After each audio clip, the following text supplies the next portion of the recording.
Sean and Darren here with another bite-size at Cloud9 HQ Studios, and we've been getting more questions. We have, it's great. Cranky Man, thanks for your question. Like that. I want to meet him. It's a bit like you this morning. Hey, always. It is. Cranky Man, hello to you. Thanks ever so much for your questions. Coming in just saying, what's the market like for 2-bed, 2-bathroom apartments? Is this a popular section of the market or other types of property?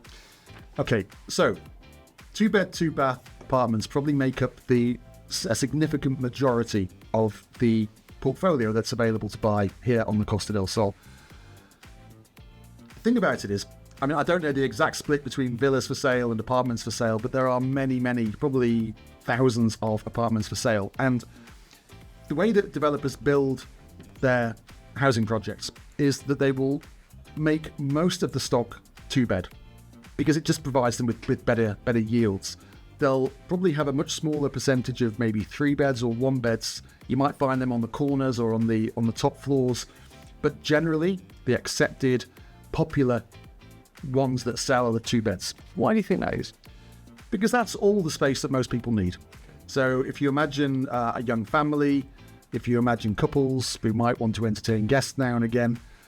However, having said all that, if you are able to acquire a 3-bed apartment in a development that has a big concentration of 2-beds for a price that is not too dissimilar to 2-beds, then go for it every time. Because the third bedroom, although you might not use it yourselves too often, it will give you a competitive advantage when it comes to rental and when it comes to resale.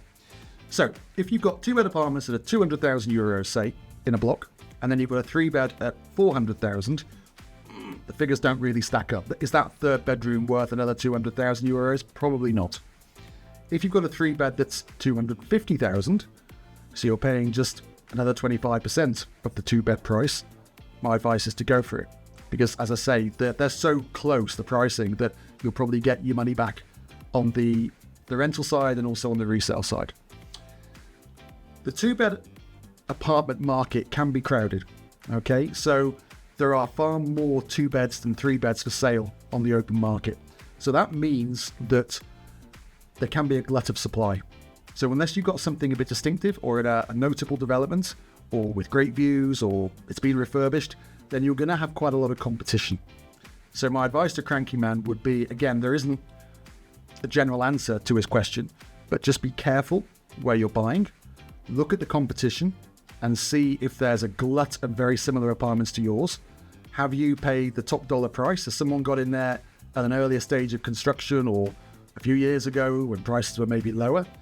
They're in control of the pricing when it comes to resale, not you. So if you are spending 200,000 and other people in the development with similar 2-bed properties to you have spent 150,000, they could sell at 160 and still be making a profit. You couldn't do that because you already paid 200. So you just got to be careful and you just got to weigh up the housing stock, comparables, price histories, all those things. Good stuff. Thank you, Sean. Hope that helps, Cranky Man. And from us here until the next time, we'll catch you then.